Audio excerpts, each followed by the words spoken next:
welcome back. I'm Nisha, your favorite esthetician. This is my Q&A series where I answer real questions about skin, nails, and self-care. Because the right knowledge makes all the difference. Let's jump in today's questions. How often should I really get a facial?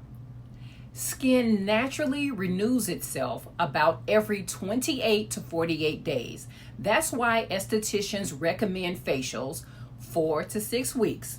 It lines up with your skin cycle. It's not just about pampering, it's about keeping your skin in sync. But here's the one thing, not everyone has the time or budget for that. Even once every few months makes a difference, especially if you pair it with good home care. So ideally, every month, but realistically, even seasonal facials can keep your skin healthier than skipping it altogether. It's like dental cleansing. More is better, but some is far better than none. Okay, number 2, if I can only afford one treatment a year, what should I choose? I say, I love this question because it's honest. If you're only doing one treatment a year, I recommend timing it with a seasonal shift. Spring or fall are best. After summer, skin is usually dehydrated and sun stressed. After winter, it's often dull and dry.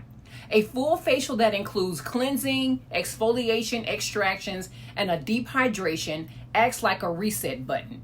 It clears out buildup, restores balance, and makes your home care products work better.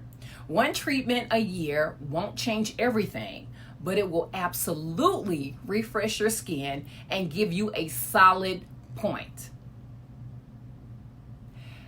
Thanks for watching. I love so much answering your questions because it takes the guesswork out of skincare and self-care. If you have one that you'd like me to feature, send it to info@nishaesty.com. I'll see you on the next episode. And this is Nisha, your favorite esthetician.